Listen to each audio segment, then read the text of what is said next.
with our group. So if you guys can please turn on your cameras if you can.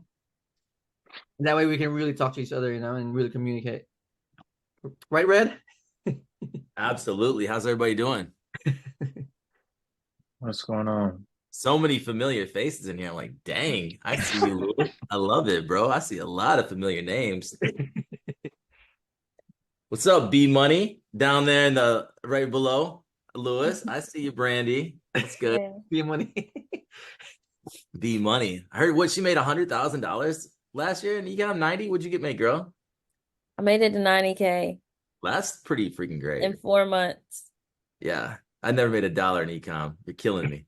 You're killing me. Maybe next year. Maybe next year. Yeah. Ready, bro, to start? Let's get it, man. Yeah, I want to keep you waiting because you're so busy. So, you guys ready? All right. Take the lead, Lewis. Let's get it. All right. All right, everyone.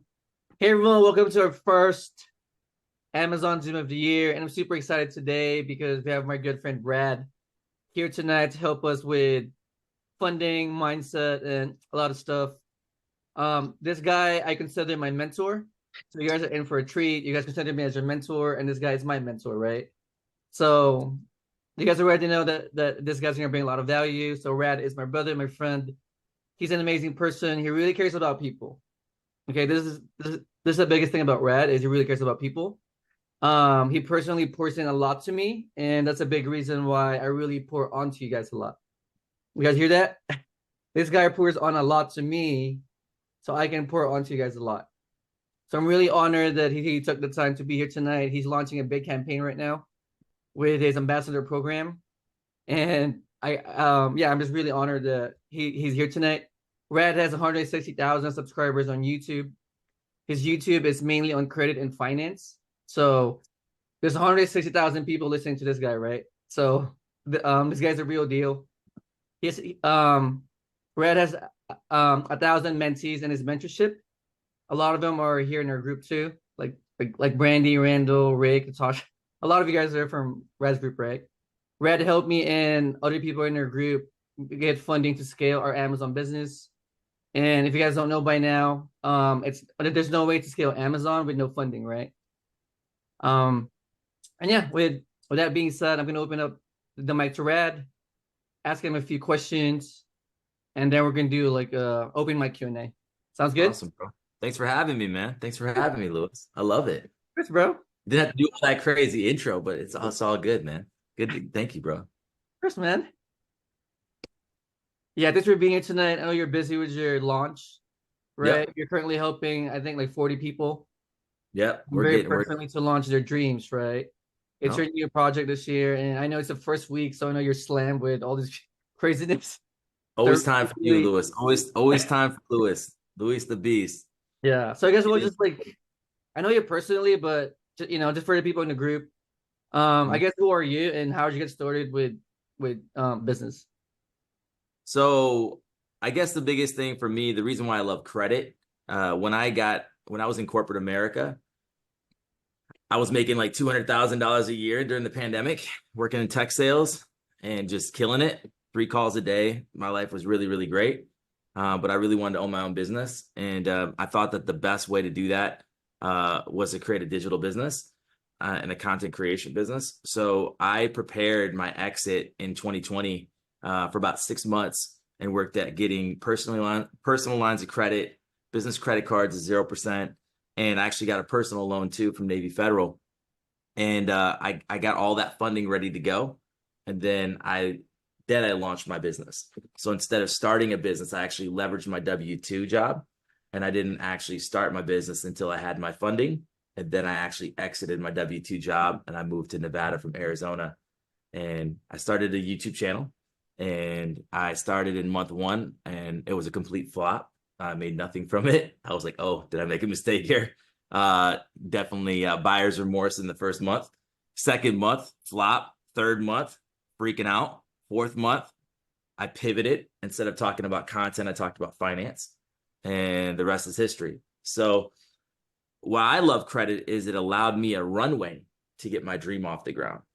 And that's what I love about credit is when you use it responsibly, example, ecom, it's a numbers game, right? Once you lock in your viable product, once you figure out what products are going to be selling, it's just basically throwing gasoline on the fire. What I see a lot of people doing wrong, though, is they're using credit to get into business opportunities that they're not very clear if that's for them or not. That's where credit gets dangerous, when you don't have a proven offer, when you don't have a proven system, and when you're not sure about what you want to do. It can actually backfire and be more dangerous and hurtful than it could be helpful. But basically, credit is just leverage. It's allowing you to extend your runway so that way you can make more money, especially in ecom when it's buying a lot of products or waiting for things to be purchased. It's a cash flow thing. So that's why I love credit. And that's why when I met Lewis, I was big time on like, hey, Lewis, if you're a safe place, come into my program and teach ecom, because there's a lot of garbage in the space, as you know, people's stores getting shut down, unethical behavior. And I was just looking for a safe voice to teach on ecom, because a lot of people want to leverage credit for real estate or ecom. And Lewis and I built a really strong relationship, and obviously you all are here and you love him as well. And he's a safe voice for the space. And so I told Lewis, I'm like, bro, how much credit do you have? Like, what are you doing? He's like, I don't have any credit, bro. Like, I'm just using my basic cards. And I'm like, wow. Right. And so I know that when we had him in the program, a lot of people resonated with that because they had $250,000 in credit. And then they just leveraged Lewis's, information, and people have been winning. Right. So now I'm in the process of helping Lewis build out his profile to build and scale business credit as well, to throw gasoline on the fire. So basically, I want this conversation to be just a really cool, intimate conversation. I see a lot of people in here. What's up, Gino, Jerry, Tammy, Art, everybody in here. A lot of people in here. Natosha, what's good? I see a lot, and I see Garcia in here, right? Yep, Garcia too. I just see a lot of familiar faces. So I just figured, I was like, Lewis, instead of doing a presentation, let's just have an intimate conversation about what credit products would work for ecom, what some of your questions are about credit. If there's any misconceptions, if anything's not clicking, we could just have a group conversation and get you direct answers. I think it's kind of a cool container to just have a conversation instead of doing a PowerPoint presentation. So I wanted to try a little something different with you guys this time. Yeah, I love that for sure. It's just more personal, right? Instead of you talking, people, it's more like dialogue, right? So yeah, if you guys have any questions, just feel free to mute yourself, and just talk, and let's just keep any question about credit. You need a credit product, you need to have a strategy. I'm open book. I have a question. So you mentioned about Navy Fed. So you started with them. What did you get from them, a loan wise? Was it something small and then it increased, or? That's a good question. Are you a Navy Fed member right now? Yes, I am. Perfect. Okay. So yeah, when I did the personal loan, basically I just tried it. Okay. I didn't even really know what was going to happen when I tried it. I don't know if I got lucky. I don't know, but I applied for the personal loan. It was a hard pull from TransUnion. That'd be the data point there. When I pulled, basically it had me put my my data, projected income, stuff like that. I filled that out, and the next thing you know, I got a promissory note. I'm like, okay, I guess I got approved here, and I got approved for 50 grand. So it was a $50,000 personal loan with no docs required. I didn't have to give a W-2. I didn't have to give a tax return. So that was literally instant $50,000. And I would say after I signed the promissory note, it showed up in my online banking within 5 minutes. Wow. Okay. Yeah, big deal. Big deal. Yep. So you just filled out basic information for the loan. Yep. Okay. Yep. So it's going to be a hard pull from TransUnion. Right. Okay. If I tell people to apply for 50K. If they don't get approved, then maybe you get approved for 20. Maybe you get approved for 30. Maybe you get approved for 10. Right. That's better than nothing. The only downside I don't like about Navy federal loans is it's high interest. Okay. But the thing is if you're what people don't realize is when you're leveraging debt to make money, as long as you're profiting, you're profiting. Now, your profit margins may be smaller. Even with real estate investing, people are using hard money all the time to get into property. So don't look at the interest rate as much. Make sure that you're making a profit in ROI. That's what I like to say, right? And then you can always get into another loan with lower interest. And when you're doing ecom, you need the capital to be able to get the product, to move the product. And so sometimes you just need that liquidity. and then you can always get another loan later on. I will say another thing about Navy Federal that's good too. Do you have any credit cards with them? No, I just signed up. So that's why Okay. I'm asking you. I was thinking of doing a loan like just for my personal side credit cards so I could Uh-huh. get them, squared away and then Yep. but you said the interest rates are pretty high though? Like 16, 17%. Yeah. Oh, okay. Okay. Yeah, it's not the cheapest, Right. but like I Okay. said, when people are, if you have a plan for the money, Uh-huh. if you have a plan for the money, if it makes sense and your ROI is there, I don't get caught up in the interest rate. But Okay. if you don't have a plan and you're trying to figure it out, I don't like that plan at all. Right. I think that's kind of foolish. The other thing is I will tell people, and please remember this, never get a personal loan without an exit strategy, right? Never get a personal loan without an exit. If you have an exit strategy, if you know how you're going to get out of that loan, great. Because loans can be very expensive to start a business or to scale a business. That's why I like the 0% credit cards, because you're not paying any interest on it whatsoever, right? And it's giving you a runway of 12 to 18 months where you're not paying any interest, right? So the business credit cards and the personal credit cards could be better for you than the loan, as long as you're using them for e-com. If you're having to liquidate those cards to get cash off them, right, that's a different story, right? It's going to be a little bit more cumbersome. You can do it very easily if you know what you're doing, but it's tedious, right? So what I like to say to myself is this: every credit product has a purpose. Every credit product has a purpose. They're like a tools in your toolbox. Personal loans are used one way. Lines of credit are used one way. Personal and business credit cards are used one way. Credit cards are not meant to be liquidated. You can liquidate them, but that's not their intent. Right. But when you're using a 0% business credit card or a 0% credit card for e-com, that's great, because all you're doing is purchasing products anyway.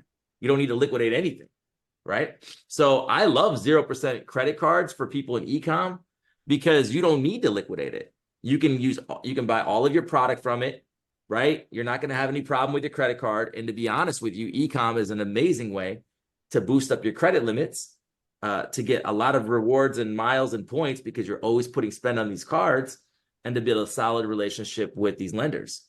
So I love credit cards for e-com. I don't like loans for e-com, because to me, it doesn't make as much sense as a 0% credit card.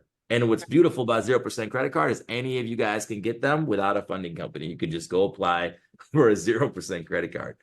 So yeah, I like that. I will say something else. I'll offer you guys some game. Who has Navy Federal in here? Okay, you got it? Okay, cool. What's up, Randall? What's really cool about Navy Federal credit cards is you can actually pull off all of the money from the card very easily with Navy Federal. So what's nice about Navy Federal, let's say you have a $30,000 credit card with Navy Federal, you can automatically transfer $10,000 of that limit from your card into your checking account. Super easy. It is a cash advance, but it's not what you think it is. It's not what normal cards are. And then they have the prepaid cards, where if you really need to liquidate those cards, you can do that with the prepaid method. I have videos on that. I can send Lewis them, and he can give them to you. But I love Navy Federal for being able to get cash off the credit cards and to be able to get no doc loans and lines of credit. That makes sense. So I would definitely recommend credit cards for e-com for sure. I have a question about Navy Federal. Who's talking? Who's My that? name Is is that Jordan. Jordan? What's up, bro? Nice to meet you. Congrats on the baby, by the way. I heard that. I'm having a baby too, so I gotta tap in with you, bro. See your magic moves, man. For real, I'll send you the stuff we don't use for sure. No, but so we actually just came into a little bit of money, and it was about 50,000, and so we're trying to find a good strategy, kind of maximize the pledge loan with Navy Federal. Okay. And I didn't know if you had any good like advice. I already kind of started to play, so I kind of put it in there, just gonna let it sit for 30 days. I know that it's go to my checking account, and then I'll pay down what I want from the balance. Yep. And then get that back. But I didn't know if you had any recommendations on how to really make that an effective play when you're executing. Maybe just like kind of like a $50,000 strategy, and then like the pledge loan as well. Like, what would you do as that? Like, how would you compartmentalize that? Well, the pledge loan is really to build out your credit profile. Sure. That's really why you're doing a pledge loan. A pledge loan, ladies and gentlemen, is a secured loan. that reports on your credit profile as an installment loan. For those that don't know what I'm talking about, I'm just going to kind of keep it really basic because there might be some people in the room. Your credit profile needs to be a mix of revolving credit and installment credit, right? Installment credit, personal loans, student loans, mortgages, car loans. That's why when you pay off a car loan or you pay off a personal loan, usually your score goes down a little bit because you're losing that mix of credit. So the reason why people don't actually get approved for high credit card limits is they don't have a good credit profile. I like to say your credit score is your reputation and your credit profile is your resume. If you want to get approved for high limits on credit cards, you need to have a good resume. You don't need to be looking at your score. It's your resume. What have lenders trusted you with already? How have you shown yourself proven already with what you've been given, right? So the score is cool. It matters. But all of the lenders know you can easily manipulate the score through trade lines and through, low quality credit products. You need to remember that your credit profile, your credit resume is really what's going to get you those $25,000, $30,000, $75,000 chase cards that you're wanting, right? At 0%, which is really going to boom your e-com business. So you really need to build out your profile, and getting a $50,000 pledge loan is a great start for that, right? Because now it's going to show that Navy Federal trusted you with $50,000. You go to American Express, you go to Bank of America, they're looking at your resume, they're looking at your profile. What do you have here? If you have a thin profile, it's really difficult to get those high limits. Ask Lewis. That's what we're building up right now because you don't get taught this stuff in school. People think, oh, I got a 3,000, 4,000 Discover card, but you're using it every month. You're paying it off in full or you're paying it off and it's reporting with maximum utilization. And people don't know what they don't know, right? So that's a big problem I see, that people are frustrated because they're like, man, I'm paying my bill. My utilization is crazy. So hopefully that helps. The pledge loan is really just a credit profile builder, which helps you get more credit later. That's the only thing that the credit pledge loan hack is for, right? If that makes sense. And to build the relationship with Navy Federal too. So after you pay that off, you could go get a personal loan with Navy Federal and probably get approved for $50,000 right off the gate because they've already trusted you with 50, right? So when that's paid off, bam, there you go. Even on the business credit side. So there's a lot of things that open up. What I like to tell people is look at every bank like a relationship that has a long ROI in the end run, right? Like, sure, they give you a $10,000 credit card at Chase and you take care of it. Next thing you know, you apply for another card, they're gonna give you $35,000. They're gonna give you $40,000, right? If you're good with what you're doing and you're taking advantage of the relationship and you're doing things right, you're never gonna have a problem getting funding, right? But it takes building those relationships with banks, and part of doing that is through those secured loans or opening a credit card or a credit product. That's why I look at my credit as an investment, right? Not a liability. Because what would be like? Go ahead. I was gonna say, what would be like the top two like personal credit cards and business credit cards you recommend? That's gonna be relative, brother. So, yep, everything in credit is relative. There's no perfect card. There's no best card. It's what's best for you. So if you're asking me what would you say is the best in e-com, that's a different story than the best of what's for somebody that's a soccer mom that says, I just want cash back. Well, yeah, right? maybe let's hear what would be best for e-com. What would you say? Yep. There's a couple ones. I would recommend any 0% business credit card when people are starting their e-com business. Why? Because it takes time to get started, right? There's a learning curve. You got to figure out your products. You got to get ungated, all these type of things. So when somebody first starts e-com, I like a sole proprietor 0% business credit card. A sole proprietor business credit card is 0% from 12 to 18 months. You can get those from Elon Financial. You can get those from US Bank. You can get some of them from American Express. You can get them from Chase. So when somebody's starting e-com, I want a 0% business credit card. After you started e-com, you've got your store popping, stuff is selling. Now you can start playing around with the fancy stuff, the cashback cards, the miles cards, the points cards. Now that comes down to, do you want to blow up an airline card? Or do you want to go crazy with American Airlines and have top tier status with American Airlines and use that for travel partners all over the world? Or would you rather have 2% unlimited cash back? See, there's no perfect answer to that, Jordan. It's what works best for your family. If you're telling me, hey, Dan, I don't travel a lot, I would prefer to get the cash back. Now, a cash back card is going to work great for you in ecom, right? But there's different levels to this thing. And that's what I preach self-awareness with credit all the time. Where are you at in your ecom journey?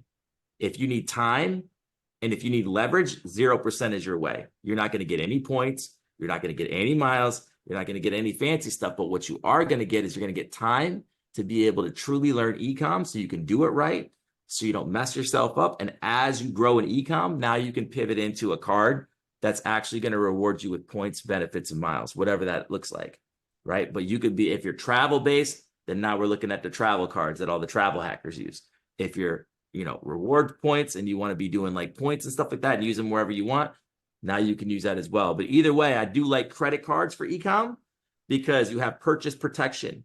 Let's say you purchase something from a vendor and it's not good or it's not quality and you need to get rid of it. You can call up your credit card and say, hey, I'm not feeling this. I need to file a chargeback. This is not what I purchased, right? So if you do your debit card, you're using your money. If you're using credit card, you're using another person's money with disclosure that will save your ass.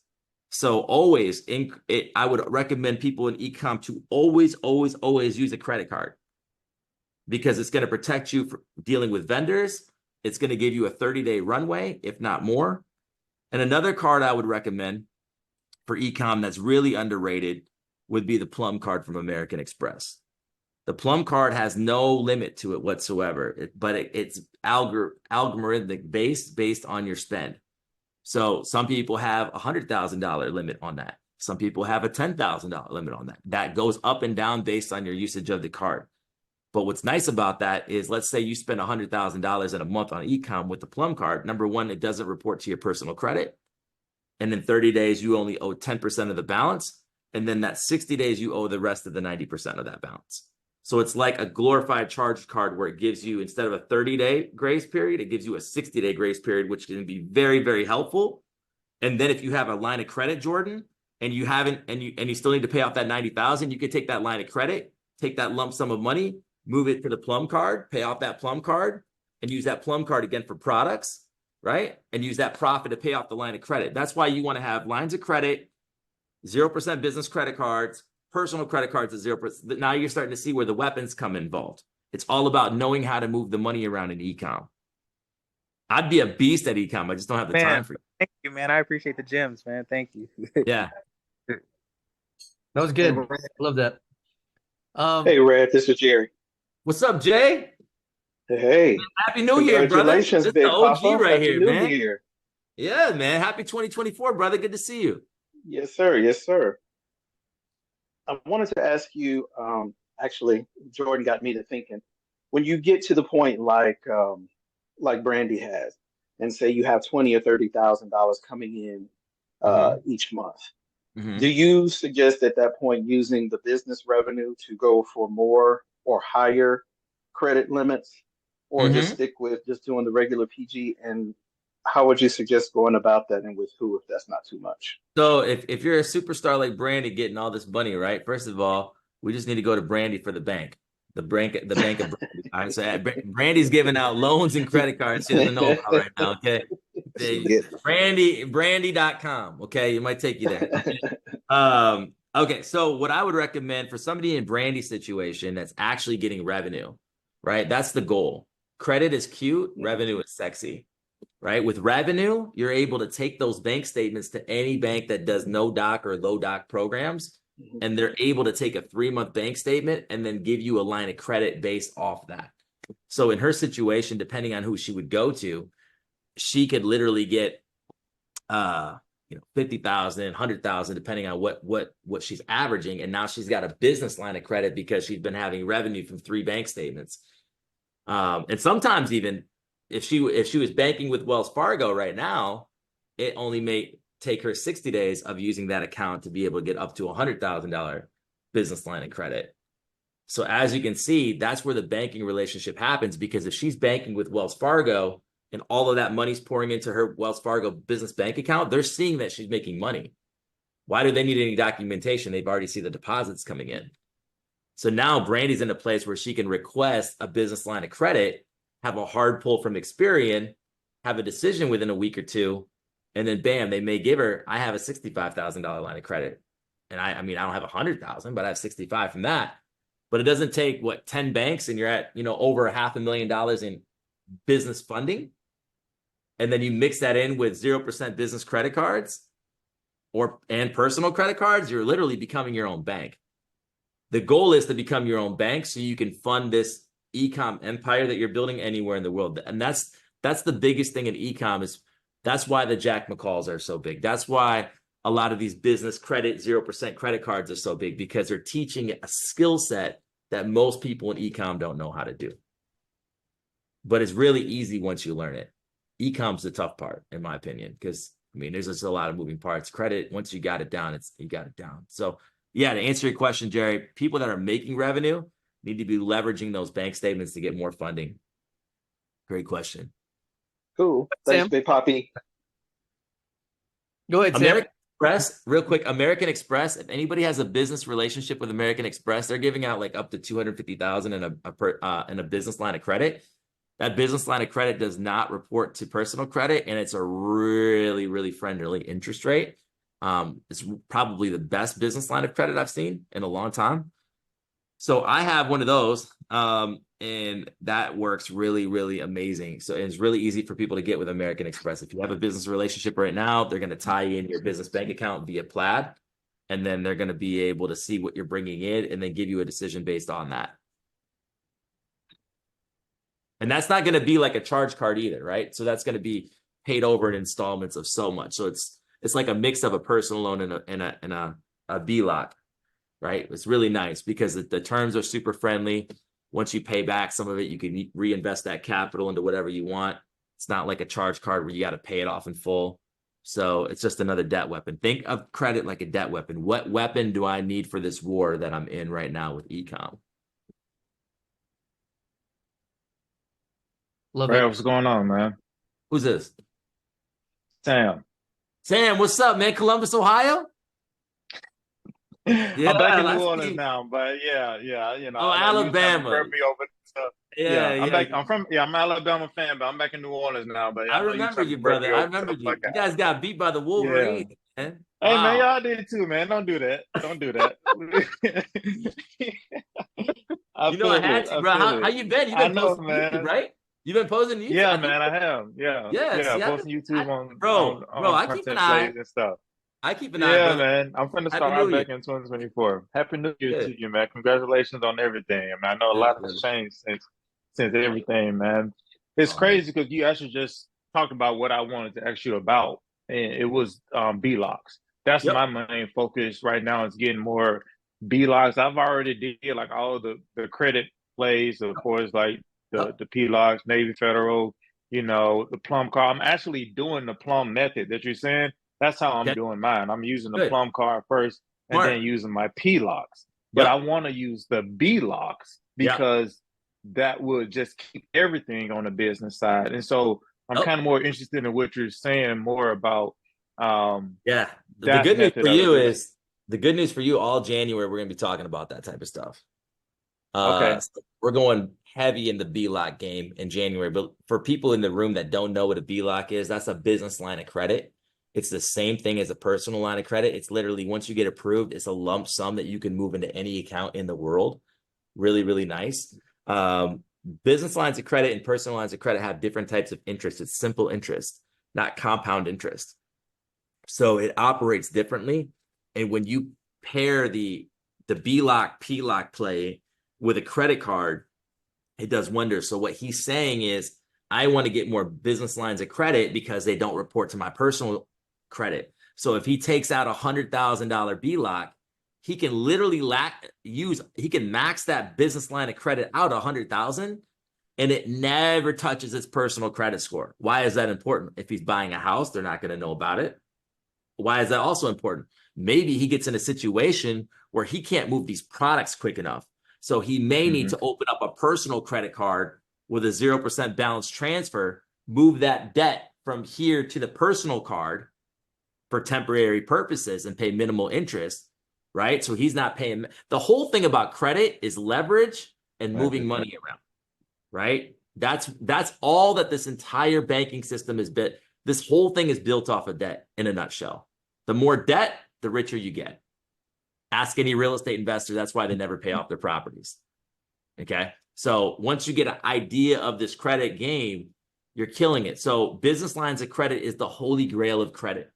But to get a business line of credit, you need to have an established business for 1 to 2 years.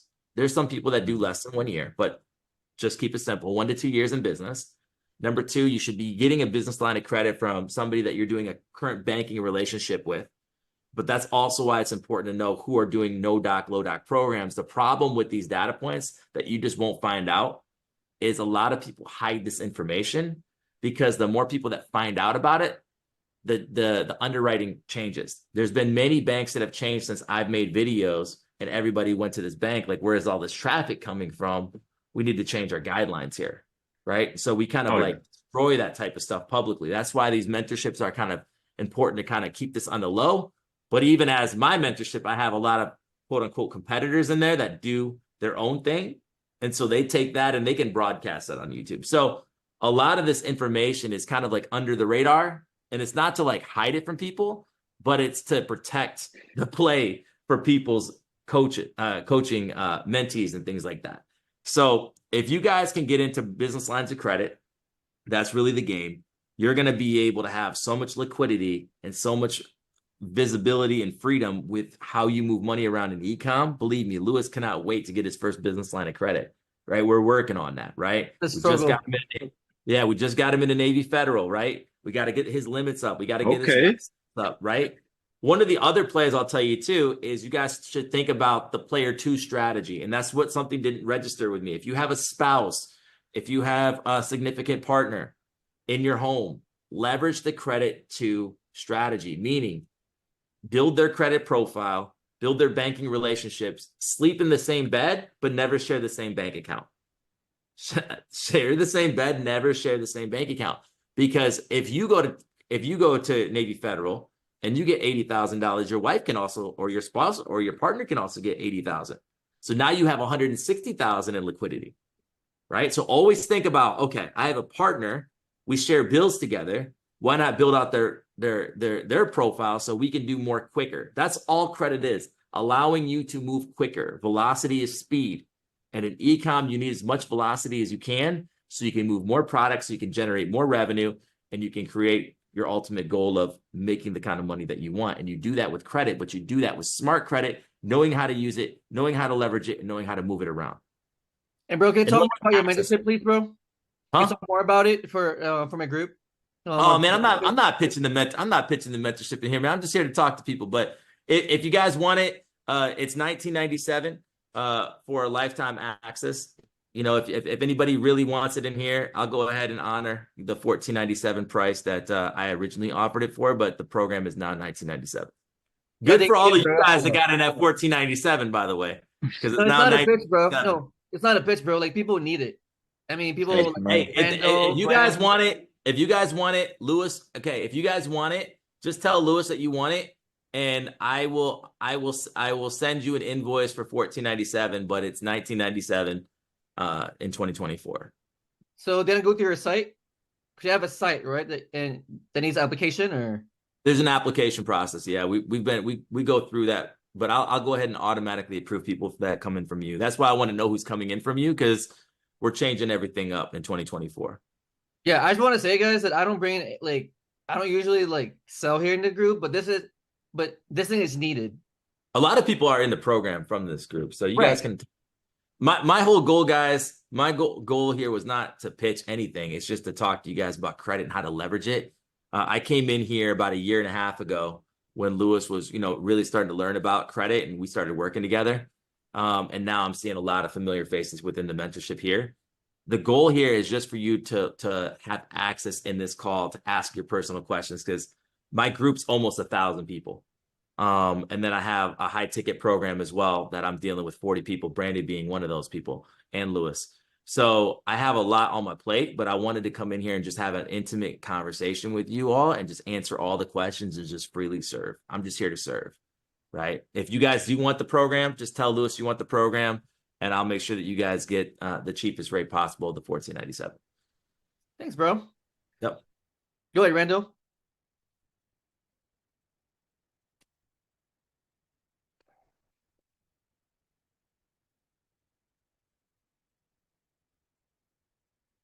Hey, y'all need programs Oh, also. appreciate you, brother. Look, How was your New Year? How was your New Year? hey, that's the best New Year I ever had. When you Love it. I already I know. love it. Yeah, I yeah. love it. All How right. can I serve you, bro? Just real quick. The Amex. I have an Amex Gold charge card, right? Okay. Yep. The ecosystem that you explained in the mentorship. My question to you is, can you do a product change to the Plum card like you was mentioning earlier? You can. You can. You can. Okay. Now, let me ask you a question. Do you have the personal gold or you have the business gold?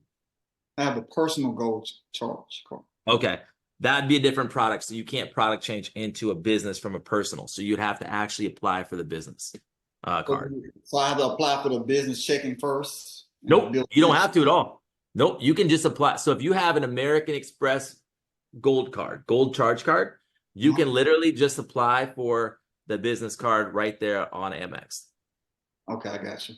You don't need to have any business checking with them whatsoever, right? That's not a problem at all. It's very, very easy to get business credit cards and business charge cards. I would recommend for anybody in here listening, if you want to get American Express business cards, start with the business charge cards first. Why? Because you have to pay those off in full every month. And you start building that relationship up with Amex where they say, okay, wow, they're paying in full every month. We'll give them a credit card. The difference between a credit card and a charge card is a credit card, you can carry a balance. There will be interest though. You don't want to pay interest for it, okay? The charge card is you have to pay in full. But the nice thing is with the Blue Business Plus card and the Blue Business Cash card, they all have 0% for 12 months or 9 months. You have to double check. And that's leverage, right? That's runway. So that's what I'd like to give you guys a gem on that. Start with the charge card for like 3 months, and then you can go into the card, the personal card, and actually get a limit you can use. Not many people can use a $1,300 limit in e-com. I mean, that's not a big boy limit or a big girl limit. So start with that. I do like the business gold card too for shipping, because I know you all are shipping a lot with FBA. So the business gold card is great for that. They give you like 4x per category spent in the top 2 categories, I believe. So the business gold card is not to be slept on too. The business gold card and the business plum are probably my 2 favorite business cards outside of the business cash card and the Blue Business Plus card. And Hey, quick question for you. Oh, sorry about that. Go ahead. Yep. Now, I was just saying, what's the data points on the charge card, the business charge card? The data points are there's no preset spending limit. The more you use it, the more limit they're going to give you. So it's really nice. Yep. You can get, I mean, I've seen the business gold card, 250,000, 125,000. Obviously, you're not going to start there, right? So make sure that you're using it for your e-com store. Don't go out and buy a car with it. Don't go out and buy jewelry with it, because they'll automatically shut you down, right? They trigger in their algorithm high risk transactions. Okay. And then you're put into what we call Amex jail. And it's very difficult to get out of that. So what you want to do with any Amex card is you want to, what I call, warm it up, right? Use it for expenses that are not going to be high risk to American Express. The same way Amazon has their algorithm and their checks and balances and they'll shut you down is the same thing with Amex. Always, like, people want to rush out the gate. Just warm it up, man. Let it go. There's no rush to this thing. It's a marathon, not a sprint, right? At least you got the funding. You can keep using it more and more every month. But yeah, I do like the charge cards. The charge cards, the business lines of credit, or the charge cards and the personal lines of credit are a great marriage, combined with a 0% credit card. Now you have a trifecta. And that's also where the personal loans comes into play. Because if you run up a bag of $40,000 on a charge card, and you don't have a personal line of credit and you can't access a personal line of credit, that's where the Navy Federal loan play comes in really nice, because you can just go get 50 grand, 40 grand liquidity like that, move that to the card so you're not paying any interest, and then take that money that's coming in from e-com and pay off the loan. And you can kind of treat that like that. That's where the interest rate doesn't matter, ladies and gentlemen, when you're trying to move the money around. That's the play. And honestly, that's actually a really good strategy because now you just paid off a $50,000 Navy Federal loan. That's reporting on your personal profile, which is the same thing as a pledge loan. So in my opinion, that's even better than the pledge loan because now you have an unsecured loan on your credit profile versus a secured loan on your profile. This is kind of fun, Louis. I've never done this. I've never done this roundtable with you. Yeah, it's like open mic, right? Yeah. Just Hey, one. Who's hey that? Dan, I got a quick question before we get too far away from the product change. As far as because I got the goal, this is Yep. Tyson anyway. How you doing, Dan? It's good, bro. Yeah, you're in the program. I recognize the name. Absolutely. I'm just running the play, so I try Love to it. step back a little bit just to handle some things. But Yep. as far I got the goal, I got the business goal, but I want to switch to the plum. And I know as far as the product change, would you still get the sign-on bonus No. if you There's no product sign. change? There's Or no I have to sign-on do I have bonus. to get it? There's no sign-on bonus with the plum, y'all. The plum is the most unsexiest, most practical card Amex offers. There is no Okay. sign-on bonus with that. It's you either get 2%, it's 1.5% unlimited cash back. So if you pay off your balance in 30 days, they give you unlimited cash back of 1.5%. Unlimited. There's no cap to it. Or they give you 60-day runway of paying 10% in 30 days and the rest in 60 days. That's a good question. That's cool, and that's cool because like I said, I have the goal, but that's every 30 days, and me just jumping in doing the ecom now. I wanted to switch to the plum, but I'm like, I didn't want to get the 2 annual fees. So if I product change, then I'm not going to get that goal annual fee, and I already ran up the bonus. You already know. Yeah. Now here's what I will say about product change. You never want a product change because you're going to lose your bonus sometimes. So what I would do But is that's why ain't no bonus though. Yeah, well, I'm talking about, let's say you went business gold to business platinum. Yeah. Now there's a bonus involved. So I would just add a second card, get those reward points, right? And then cancel your gold card because it's on the business side. It doesn't matter anyway. So when you're canceling business credit cards, it doesn't matter. When you're canceling personal cards, it does matter, right? You can't just cancel a personal credit card because you have age of limit on that card. So on the business side, it really doesn't matter. So in this situation, what I would say is, okay, well, when's this card run up? I'll just cancel it so I don't have to pay the annual fee, or I'll ask them, can you waive the annual fee? If not, then I'm going to cancel it. And you also don't want to cancel the card. Listen very, very closely. You do not want to cancel the card within 12 months or they can revoke your sign-on bonus. Because a lot of people in the game, they do what we call churning credit cards, where they get a credit card for the sign-on bonus, they hit the sign-on bonus, they cancel the card, then they try to open up another account. That's a big, big hustle. That's why there's a Chase 524 rule. That's why there's a one-time lifetime guarantee for American Express, right? They're already putting things in place for that. So Tyson, what I would recommend is if you want the Plum card, you can product change right into it. That's one thing. If you want the business platinum card, I don't like it like that. But if you're traveling, the Centurion Lounge is great. That right there, I would be actually opening a second card, okay, to get that, because now you're going to get that huge sign-on bonus with those MR points. And you guys already know what you guys can do with those MR points. And never pay your bill with MR points.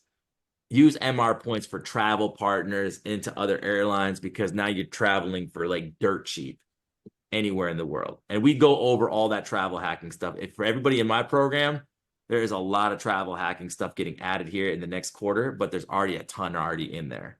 How to travel for free on first class, business class, all that type of stuff. But we're getting ready to break down each and every one of the alliances. So, yeah. All right, thanks. I appreciate it. Got you, brother. Happy New Year. Go ahead, Ron. Same to you.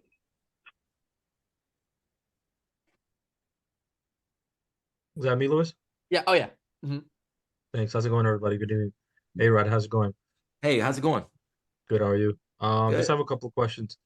Okay. I know we mentioned a lot of Navy Fed, but do we have like a next in line next to Navy Fed, like equivalent as far as to maximize everything you can get out of Navy Fed? What do you recommend as the next bank that's just as good, or next in line? Yeah, there's a lot of great ones out there. There's a lot of, but When it comes to banks, Ron, it comes down to geographic restrictions, right? So it really comes down to where in the nation are you living in? What part of the nation do you live in? New Jersey. Jersey. Okay. All right. I would have to do some research on exactly which banks in Jersey, but there's a lot of East Coast banks. So Truist would be a good one. I believe that's in your area. Key Bank may be in your area. There's a lot of big banks that will actually give you lines of credit with no doc, low doc. More so the regional banks. Those would be two. When it comes to credit unions, there's a really good one called Unify, which gives up to $50,000 lines of credit, but they have no business side to it. So it's strictly just a personal. So when you're looking at the business side on the credit unions, you're going to need to make sure that there's no geographic restrictions to that. Because sometimes these credit unions will not work with people nationwide. They'll just work with people in a certain geographic location. So that's where the research comes into play and understanding, where their geographic restrictions come into play at.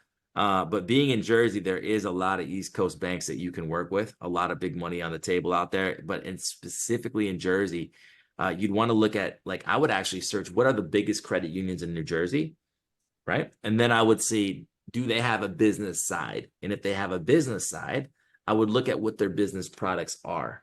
And based on those business products, you may want to just open an account and start working with them and start building that relationship to get in the door with that.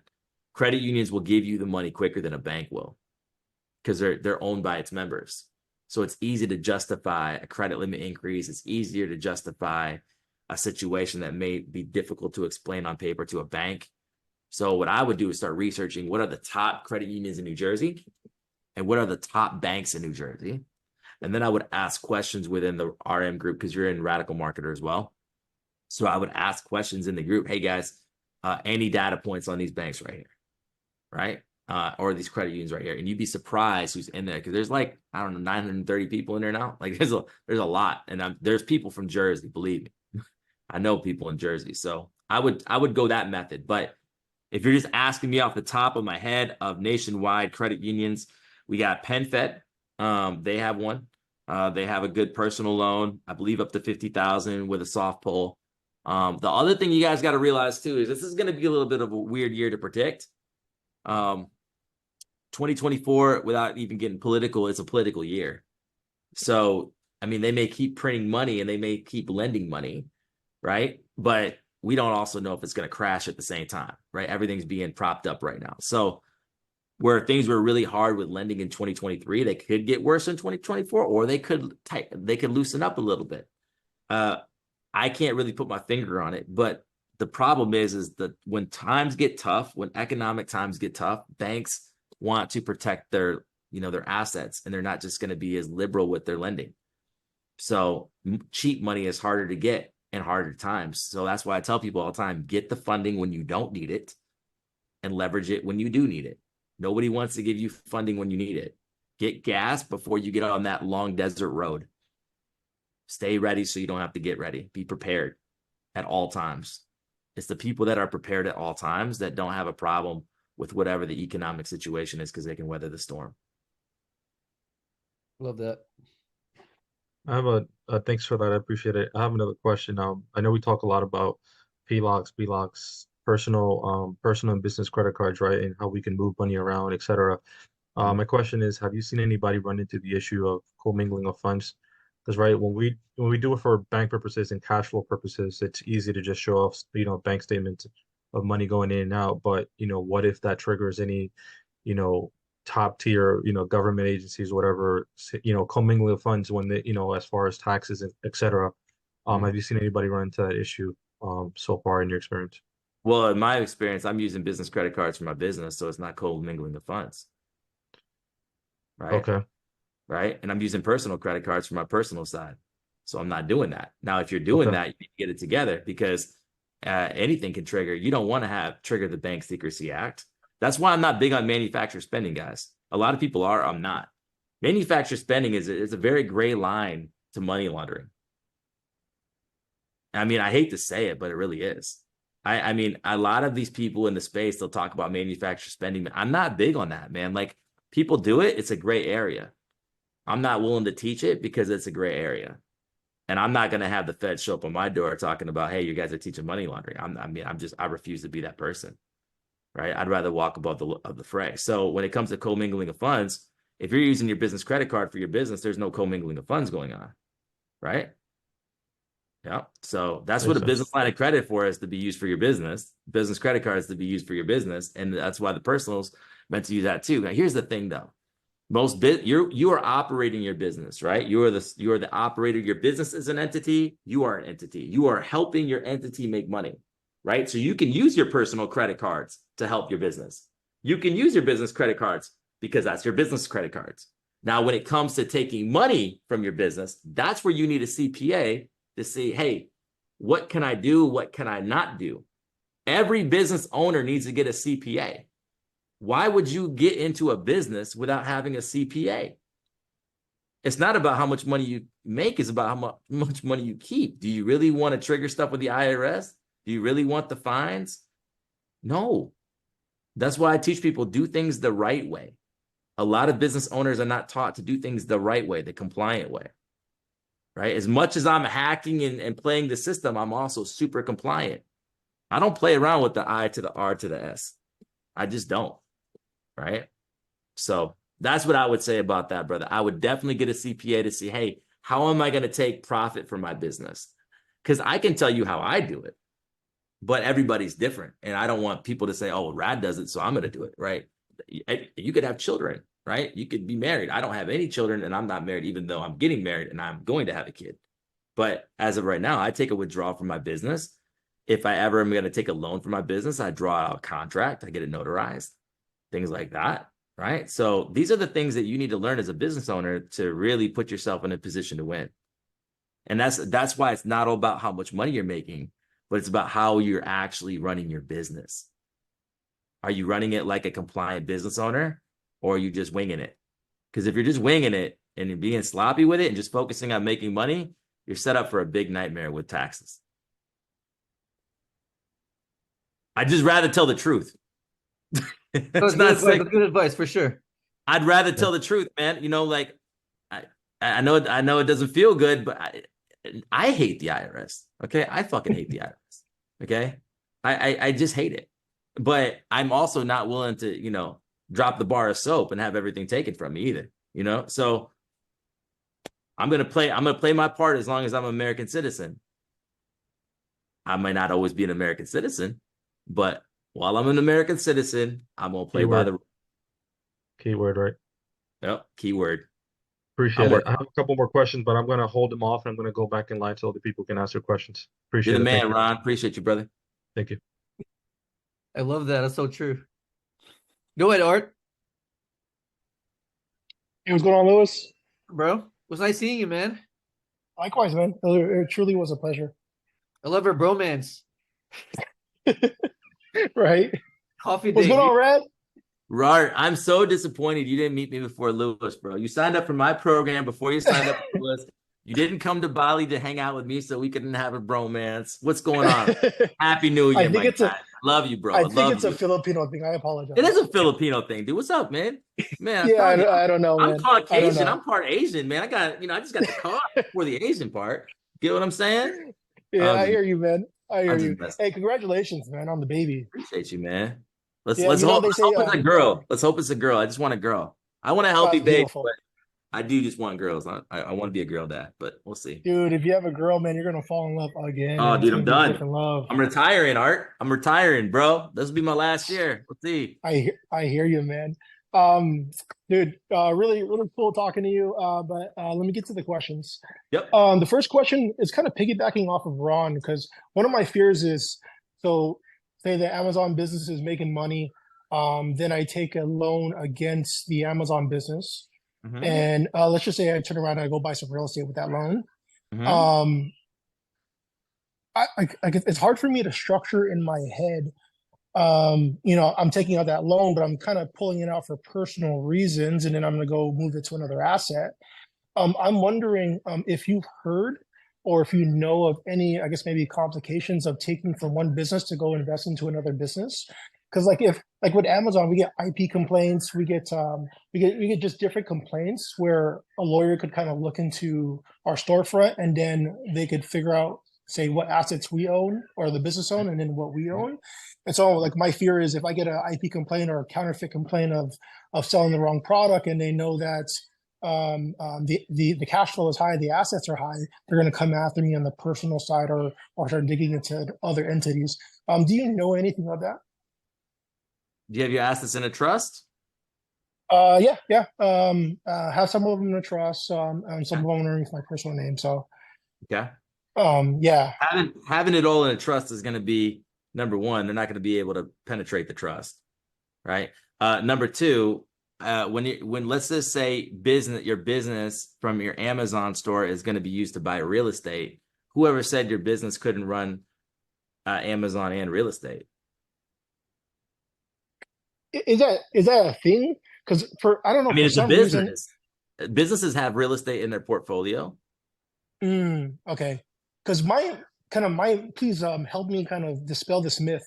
A business entity, an LLC, S corp, C corp, whatever, has to stay in one lane. Is that not true, or are they just teaching us to separate it for, I guess, maybe asset protection reasons? Asset protection reasons. Okay.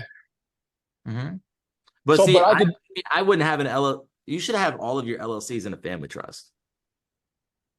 Yeah. And I mean, Okay.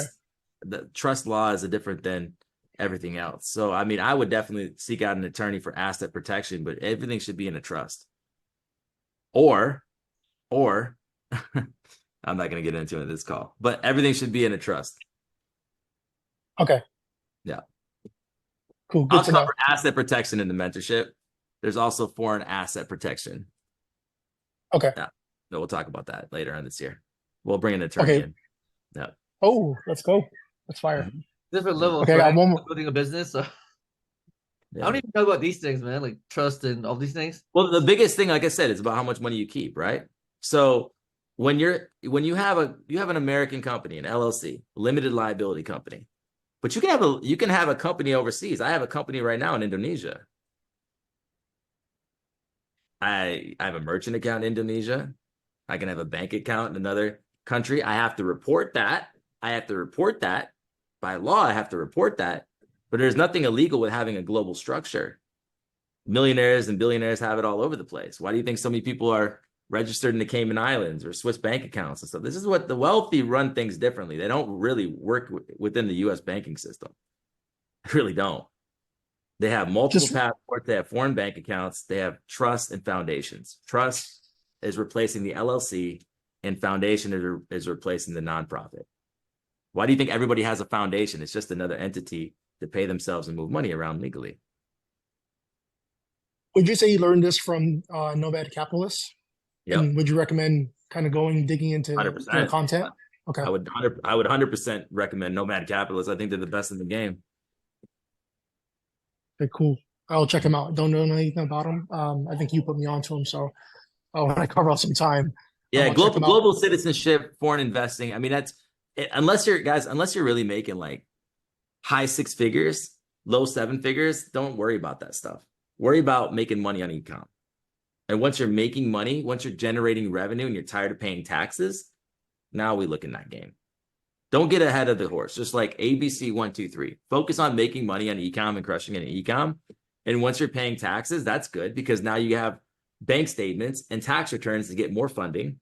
So it's not bad to pay taxes. You're still going to get funding, right? When you have paperwork to file, when you have tax returns, when you have bank statements full of money, you're going to be able to get way more funding than you are just starting off, like with credit cards and stuff. So be thankful you're paying taxes. Be thankful you have these type of bank statements because you're going to get documented funding, big time funding. Now we take that funding and we keep growing our business, but now we can start looking at, okay, I'm making money in my business. I'm tired of paying this much taxes. Let me go see where I fit in best in the world. And now you have that global mobile lifestyle, but let's not go there until you're making $1 million in your e-com. Fair enough. Right? Let's focus on what's important, which is making money. And once you're making money, now we can talk about how to take that money, get more credit, And we can start looking at, okay, I'm tired of paying these taxes, even though I'm getting write-offs. Now let me look into the next step for my life. That makes sense. I just want to keep the main thing, right? Like ABC 1, 2, 3, you got to crawl before you walk. We don't start thinking about running when we're just trying to get on the bike. Right? Yeah, Yeah. for sure. Okay, one more question. Yep.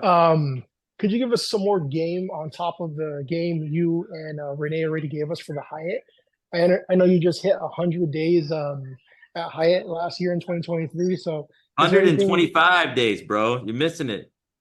Jesus, Yeah. 125. That's a lot of days. I'm in Hyatt right now, bro. Yeah. Oh, Yeah. nice. Nice. That's what's up, man. Could you give us a little bit more game on top of, I guess maybe what we learned from your program already? Yeah. Become friends with the hotel managers and get the employee rate. Let's go. Yep. I mean, that's what I got right now. During how much do you think I would pay for a grant? So talk to me, because you know this. I'm in Grand Hyatt Bali during Christmas and through New Year's. Peak season. Every Australian in the world is here. How much do you think I'm paying? How much do you think I'm paying for a major suite, for a grand suite? How much do you think I'm paying? Well, I know for sure Rad's paying nothing, but No, I'm would paying. cost. I'm paying. Oh, you're What do paying? you? Oh, I'm paying. I'm paying. What do you okay. think? What do you think I'm paying? I'm not using my points for this. What do you think I'm paying? Okay. So I know it costs anywhere from like 9,500 to 12,000 points at the Grand Hyatt in Bali. So retail Peak price season, would bro. probably be Peak about season. 180 to what? Say No, peak season, 500, bro. 700. No, peak season. Okay. Peak season is way more than that, bro. And It's we're a in G a Bali, night? huh? A G a night? Not a G a night, but Retail? you're looking about a normal room. No suite is about $300. Okay. A suite would be about $700. I'm Uh-huh. having a suite for 105 USD. A day? Mm-hmm. Now, That's the wild. reason why I'm paying for it is because I wanted a tax write-off, because I'm creating content here. So I have my apartment in Las Vegas, right? So all of this travel, I'm shooting content is tax deductibles for my content business. That's why everybody needs a content business. Every single one of you need to be making content about your e-com. 100%. If you're not, you're missing out. I mean, why not document and teach people what you're learning? Why would you hold that information back? You'll make way more money from content than you will from e-com. Why do you think there's so many e-com gurus, guys? Because they make more money from coaching and content than they do from their e-com game. Learn the e-com and then teach it. All of you guys could be working together in each other's programs eventually, right? Lewis could be the godfather, you know? But I mean, all of you guys should be learning this thing and then teaching this thing. Each one teach one and have your own programs. You'll scale your business like crazy. Out the box, people. Radical marketing, contrarian thinking. Open up the box. You're killing it, Rad. Thank you. Trying to be like you, bro. Have a good one. Likewise. And there's a question in the chat too, bro. So Ron's asking, you have to report and pay taxes on your foreign company in Indonesia? Question mark. I have to report all money generated that pays me. Who says my Indonesian company is regulated by Indonesia. If that Indonesia company pays me, I have to report all money paid to me to the US government. But if that Indonesia company doesn't pay me, I'm controlling everything, owning nothing. Remember, the rich people control everything, they pay nothing. So if all of my money is staying in my Indonesian company, I'm paying Indonesian tax, not American tax for my business. My business with Indonesia pays Indonesia. If my Indonesian company pays me a cent, I have to report that and pay that. United States government does not regulate an Indonesian business.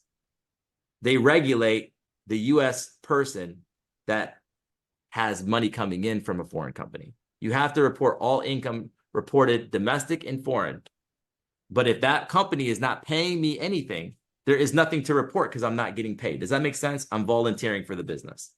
I'm basically not taking a paycheck. Does that make sense? Lewis, let me know if that makes sense to whoever asked that question. Yeah, it's Ron. Ronald. Okay. Right. Yeah. So that's basically it. Yep. Go ahead, Brandy. Okay. I don't want to talk to her. I see her, dog. You talked to her enough, bro. I know. I'm about to see her for 365 days, guys. I'm married to her for a whole year with Lewis. That's right. All right. Best Okay, decision ever, by the so way. say what? The best decision ever, right? Yeah, it is. I needed it. Okay, so my question is this. Now that I'm starting to get cash flow in my bank account, I have a business bank account at Navy Federal, Chase, and Truist. Mm-hmm. I want to start getting business line of credit. So which bank should I have the cash flowing through? Because I know Navy Federal, you have to be a member a year before you can get any of the business stuff. And my year isn't going to be here till May. And Chase is the same, I believe. That you have to be. So you know what you do, Brandy? You What? message me on Telegram because you have direct access to me. And we Okay. have a conversation about stuff I don't have a conversation about publicly with specific banks for you. Okay. Yeah, you're welcome. Thank you. I have to protect that information, but you know I got you, man. Okay. Yeah. Sorry, guys. I got to Yeah. keep those gems for her because I cannot let those things out the box. Okay, and you said with Amex, because I don't have a relationship with Amex at all. Like I don't have personal or business. Yeah, no problem. That'll be easy. So you say to start with. No, you're ready. You're ready automatically for Amex. I'm gonna give you the whole game in the Telegram. Okay. Yeah. Guys, she paid me $15,000 to be my high ticket. I gotta take care of her. So I'll give you the game, girl. Okay. Who else we got? I kind of have a question. So you said the APRs, right? So for example, a card has a 16% APR. So how you break it down into months is you divide the percentage, right? Into 12 months, correct? Compound interest, that is a video I will send you guys. That's too difficult to explain on this thing at this time. Basically, guys, interest rates with credit cards are ridiculous. So you don't pay that. So what happens with 0% credit cards is people get comfortable with not paying anything, think that it's going to last forever. And the moment that it runs out, people freak, oh my God, I got to pay off this credit card. Yeah, you do, because it's going to be ridiculous. 30% with 25% compound interest is going to be ridiculous.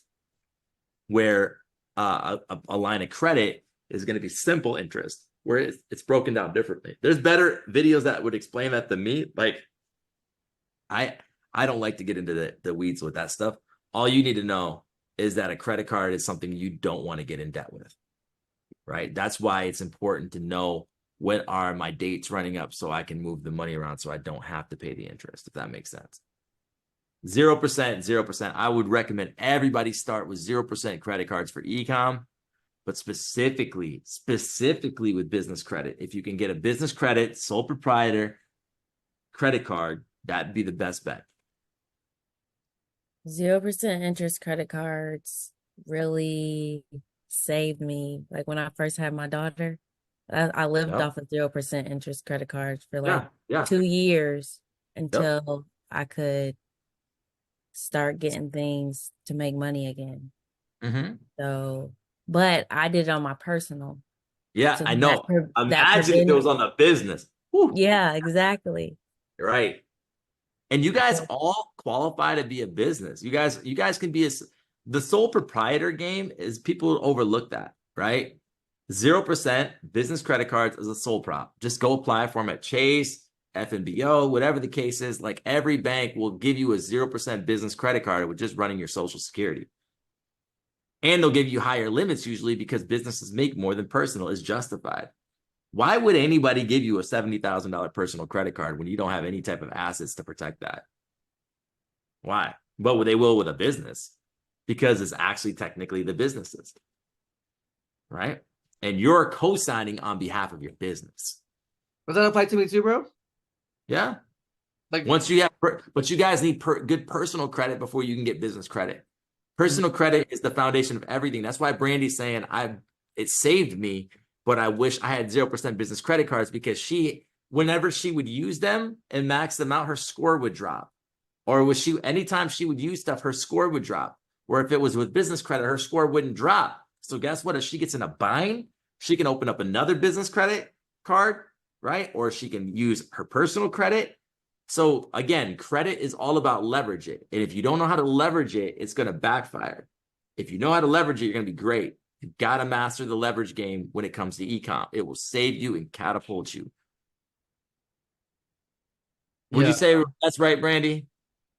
For sure. Because, and then also, I mean, it's good because it'll build your payment history. It just depends on your situation. And you also tend to get more of the checks when you do it in your personal. Like I would write myself the check, but had I had something to put the money into, it would have been different. But I was just like literally living off of it. But it built my credit. So now I'm able to move in business like I want to move because I had that time. Yep.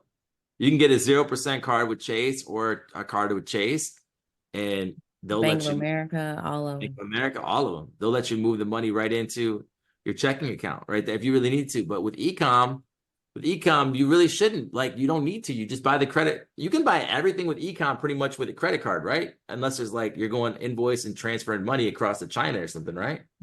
We don't do that though. Yeah, everything is here in the US. So just use your credit card. Just use your business credit card at 0%. Because everything you're doing is, and here's the thing, it protects you. Why would you want to pay with anything outside of a credit card?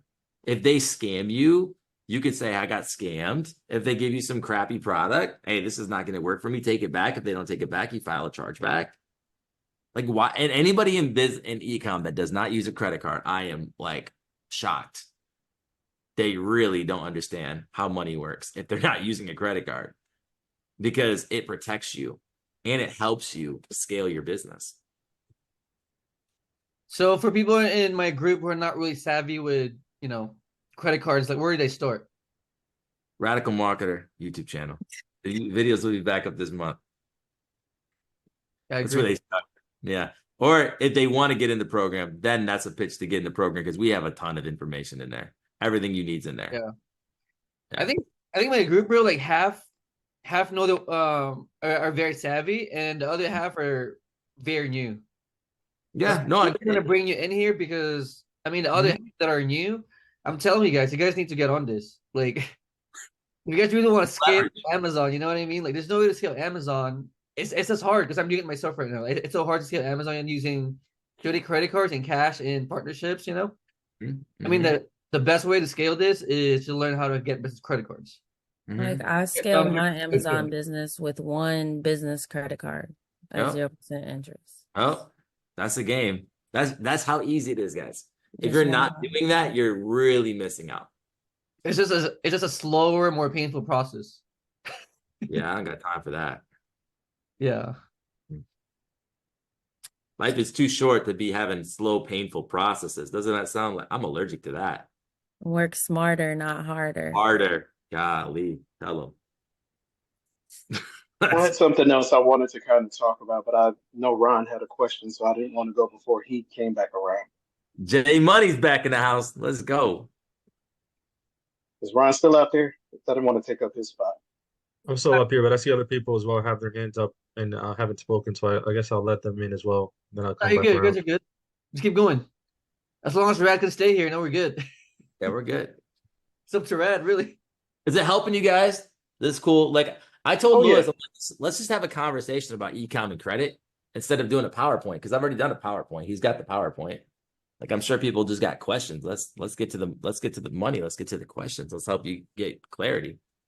Yeah, it's really I kind of wanted to lean into what he was saying about the taxes, because you made me think about something that I was taught some years ago about the, control everything and own nothing. And sometimes I think that might be a missing element when it comes to e-commerce. And you hit on it when you said using the credit cards, because that is your business. I think it was Natosha that mentioned it too about content creation for the business. Everything comes in there together. And instead of you paying taxes as an individual, you leave that to your business. Your business pays for everything that you do that's regarding that business. So you as an individual, you don't pay any taxes, or your taxes are going to be way reduced because there's nothing there. Your business is paying for everything. You know, if Mhm. you're doing it from home, they can pay for your lights, they can pay for your internet, your laptop. You know, of course, seek professional advice. You know, seek an accountant, lawyer, whatever you need, because this isn't professional advice. But it's just to Right. say you got to kind of get to that business level thinking and say, Mhm. instead of looking at you as an individual, look at you as a business. Your business is paying for everything. So it's not just paying for the product on Amazon, it's paying for what you use in order to do your Amazon business. And that Mhm. is your electricity, your laptop, or you know, if you're the type of person that does it all at home, your supplies, your gas to go and get the supplies in order to prep the boxes, and you know, Mhm. all that is included. So Mhm. you're controlling everything by using your business credit card to pay for all of that. So That's what do you really have as expenses on the personal side that you need to get any payment for to pay taxes? You don't, that's good, because bro. everything is taken care of through your Really business. good. So Yep. think about that as Yep. well when you're doing your Amazon business. That will save you Yep. personal taxes, and your business taxes, you know, thanks to 45, are a lot Yep. lower than what they used to be. And So you any won't even pay business that much of that interest. in. I don't mean to cut you off. Yes, Any business interest, yes. any business credit card interest, any business personal, any business BLOC interest, any interest that you pay from a business credit product is tax deductible. Ask your CPA. Yep. Yep. Okay. But So yep, if you're ask your going to pay CPA, but interest, you wanted to might throw as well that get a out there. tax write-off for it. Yes, sir. Definitely. So don't forget about doing that as a business owner now. Everything you do can be paid for by your business. So you as an Yes. individual lower your taxes. I Mhm. just wanted to throw that out there. But personal credit cards cannot be tax Right, deductible for interest. right. And a Just lot of you, business. if we're honest here, if we're really honest here, I bet you 50% of you are operating your ecom business off personal credit, which is a big no-no. Mhm. But you don't know any better, which is fine. I'm letting you know now. So what are you going to do with the information? So all of you need to be operating your business as a business with business credit eventually. That's the goal. I get bootstrapping, I get starting, I get doing what you got to do. But at some point, we have to put our big boy pants on and big girl pants on and operate like a business owner with business credit products, controlling the business, growing the business, right? Expanding the business. That is so good, Jerry, what you dropped. Control everything, own nothing. That is exactly Yes, the sir. name. If you're controlling it, you still get the control. If I have a business credit card and I want to have a travel content and I want to be a travel hacker and I want to have this like giant, like luxury travel life that you see on Instagram and YouTube, all these people, I can do that off business credit cards. I can still live that life and I can write it all off. So why would I want to do stupid ways of saving money and using my personal credit instead of having it all paid off anyway with business credit? Because anytime you use your phone to create content and it generates 1 cent of income or it's used for a business purpose, that is by definition a tax write-off. That is content for your business. That is marketing. How about this, Ask, right? So yeah. what if what if someone, let's say, goes to, I don't know, South America, right? And goes on vacation or a business trip and works a certain amount of hours on their Amazon business every day. You know, Mhm. doing product research, ordering products, doing meetings with their VAs. Mhm. Is that still like taxable? It is, right? I mean, anywhere I go, I talk about my business. No, I have but a if business they run the anywhere I go. business though, like what if they don't do content and they just like work, physically You'd work? have, you'd have to ask your CPA. I'm writing off everything I'm doing everywhere I'm going because I'm making content everywhere I go. So if I'm making content about what I do and I'm monetizing it or I'm using it for my monetization, it's my CPA says it's a tax write-off for me. I would assume Can I have that a little bit of that? Huh? you I'm sorry. I would assume that if you went out of town that you would be networking and talking about your Amazon Yeah. business, trying to make Yeah. connections. So just Mhm. like when you go out to eat, if you go out to eat and you say you discuss business, that becomes a business meal Mhm. versus a personal meal. So it's all in how you document it. But you got to document it. Right. If you're not documenting it, you can't prove it. You have to prove everything you document. Like if you go out to eat, you need to write on the top of your seat, meeting with such and such. Yes. Yes, yes, yes. And That's if not you're tax driving advice. anywhere, no, we're not giving any tax. We're not giving any tax. Check getacpa.com, okay? But if you're driving anywhere, like your tax odometer, I mean tax it. You got me talking taxes. Your odometer in your car, if you want to write off your mileage, you need to be tracking and logging what's being used for personal and what's being used for business. Mile IQ. Exactly. Yeah, yeah, yeah. That's so accurate. Now, again, get your CPA. We're not professionals. We're not giving advice. But just what Lewis said, I have my own travel business. I've been to Japan. I've been to Cancun. I've been to the Dominican Republic. And because I conducted business and had business meetings and talked about the actual resort, what we do, and that's part of my business, just as Randy said, as long as I write on there what it's for, all of that gets taken off my taxes for my business. All of that. And I do it all in my business name. So I'm getting a trip to all of these places that gets written off. Imagine having your vacation written off as a business expense because that's what I do. That's my business.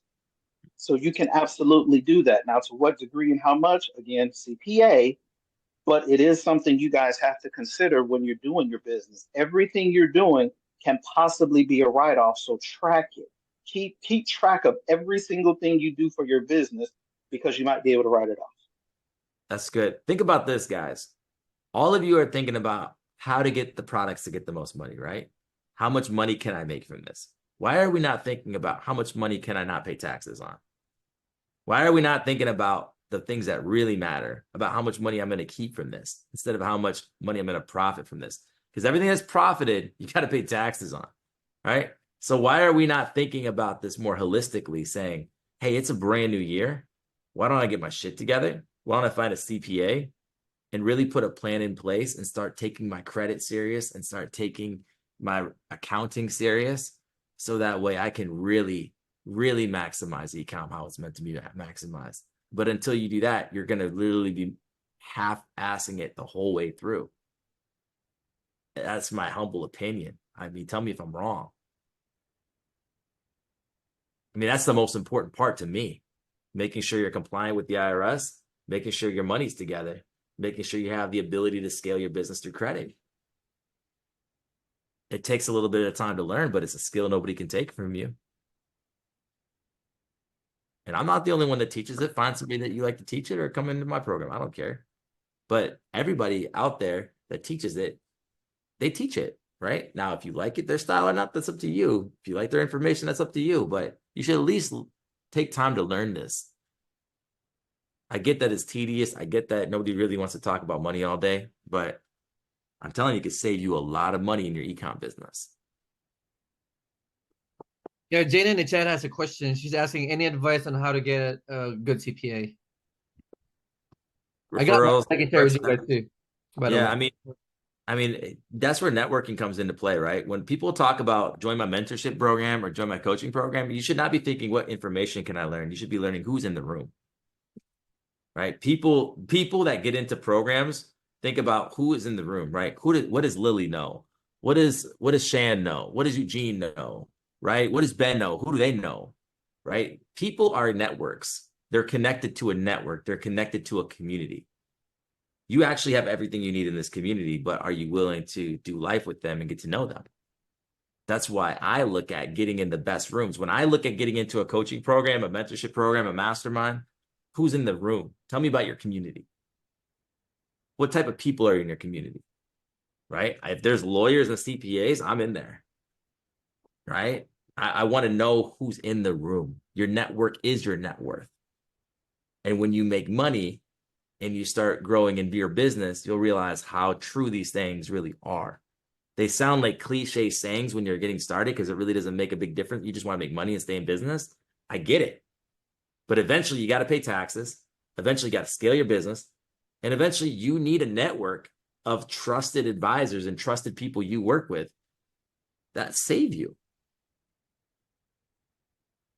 So if I'm you guys, I figure out what are my weaknesses and what rooms can I get in.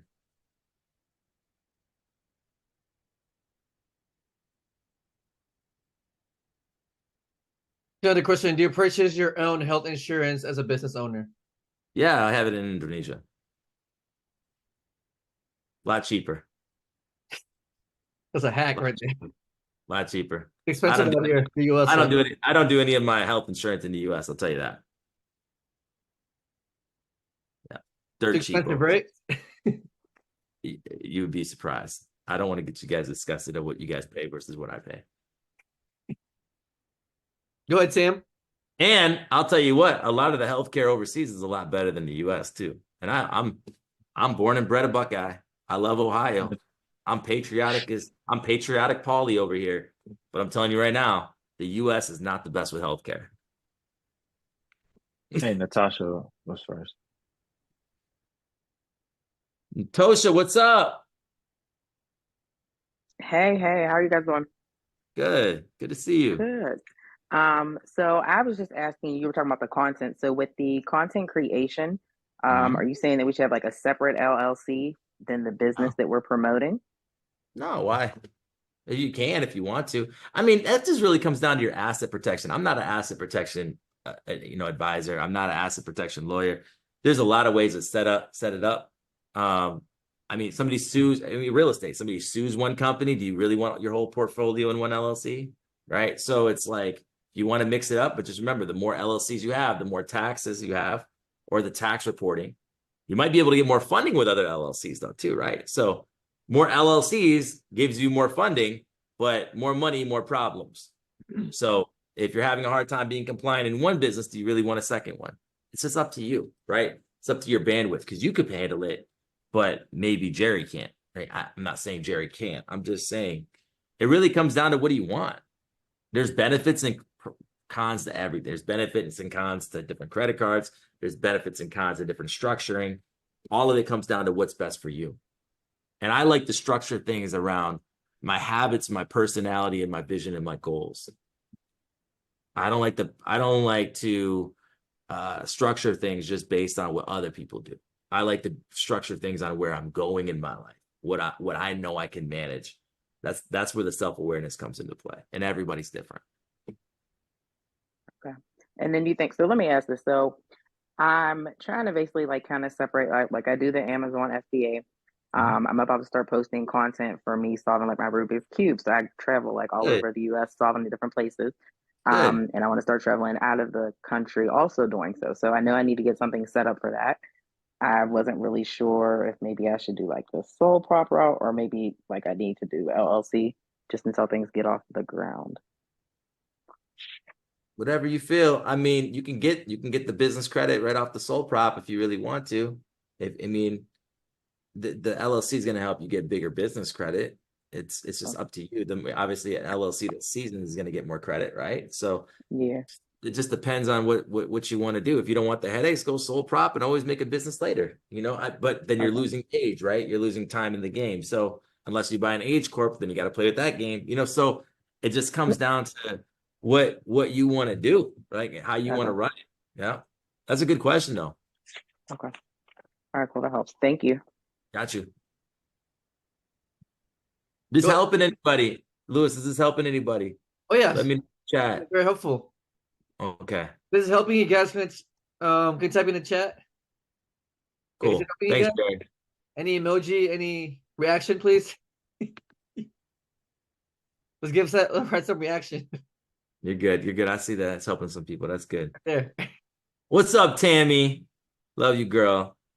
I don't get to talk to you often, but I always love seeing your face. My group, bro, it's a bunch of quiet people, so. Yeah, no. They're more active than last time. That's great. It's like a church out here, so. I know.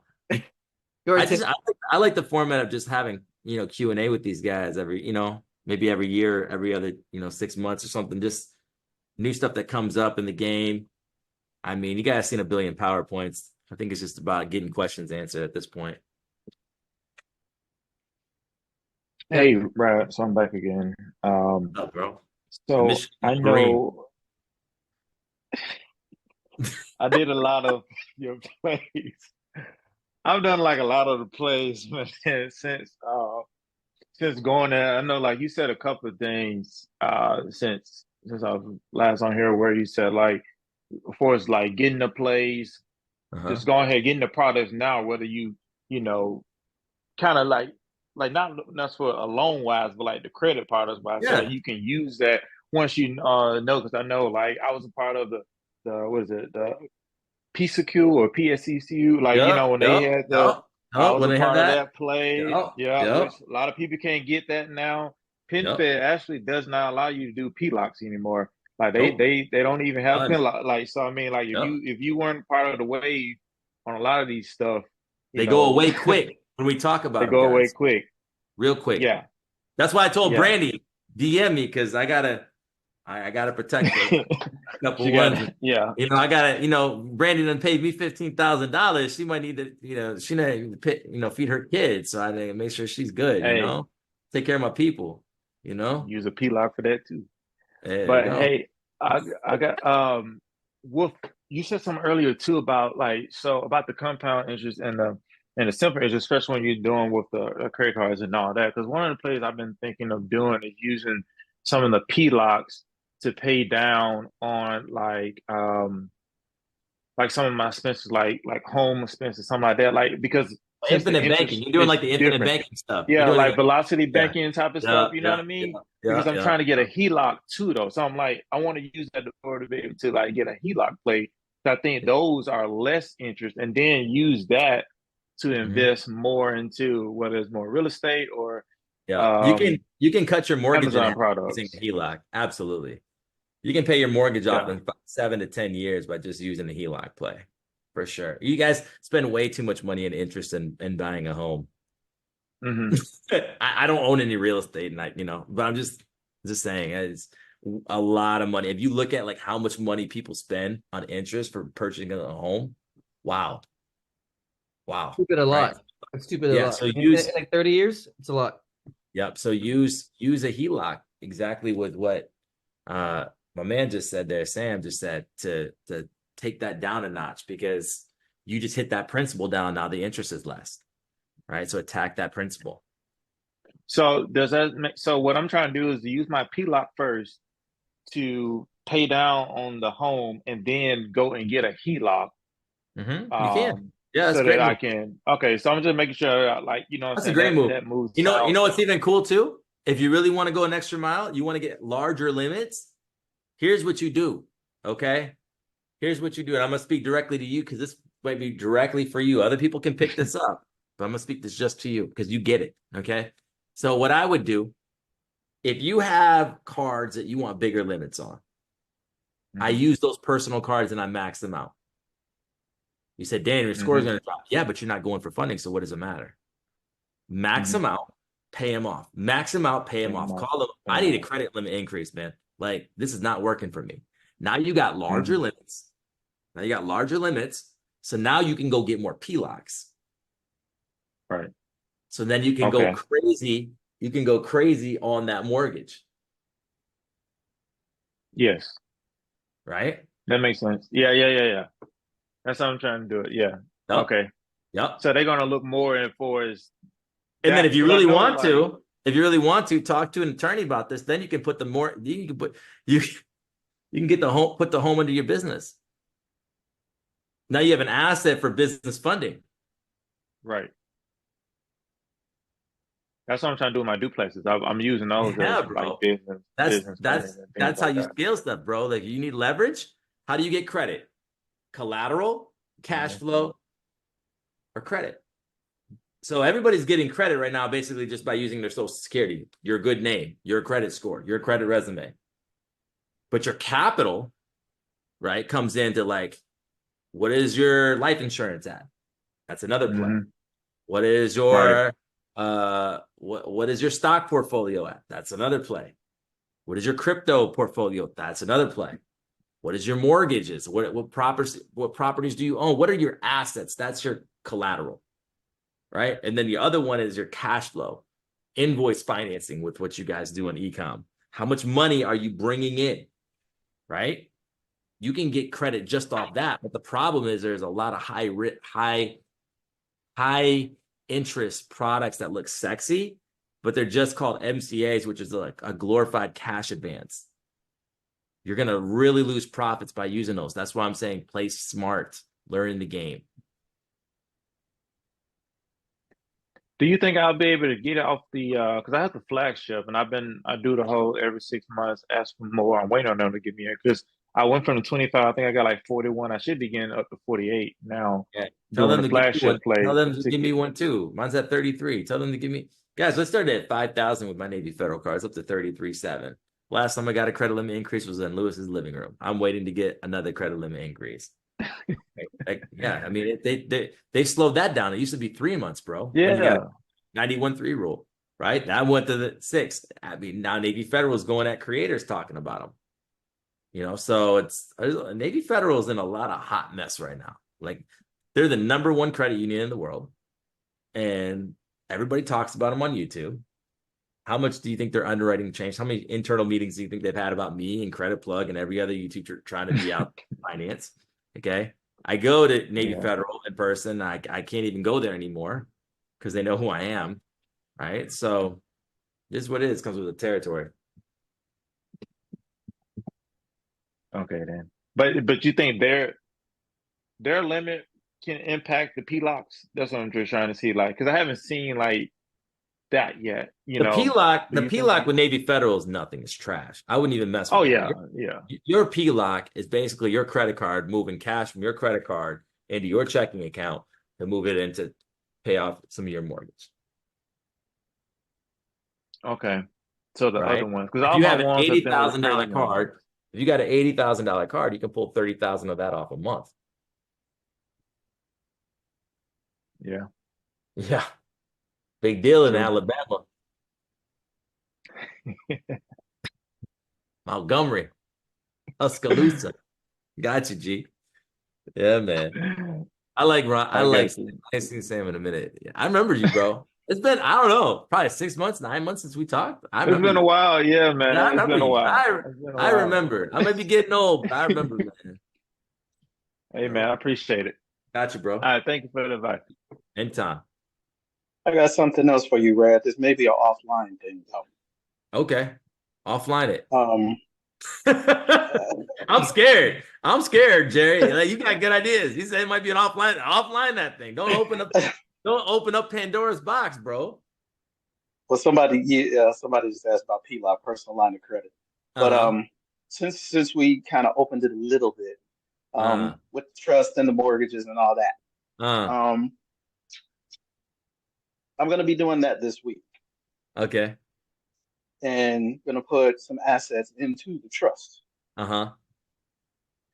My question is, can I build a profile with the trust? That's the first part. No, you don't want to. Okay. You don't want anybody knowing your trust. So the beautiful thing about trust is it doesn't show up anywhere. It's not public records. Right. Why the hell would you want to expose it to public records? It's kind of what I was thinking. I said, well, let me ask, because just make sure I'm where this is going. Yeah, nobody knows I have a trust. You'll never find it anywhere. Gotcha. Yep. Gotcha.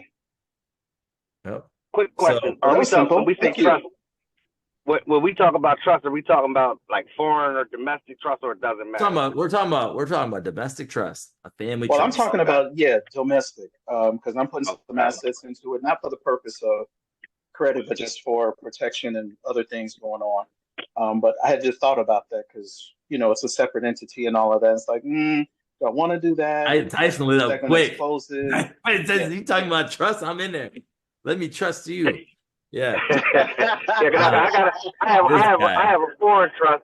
I have a foreign trust, but then I'm like, I don't really know what to do with it. Yeah, that's a problem. You need to know what to do with it. Yeah. Yeah. Absolutely. You need to figure that out quick.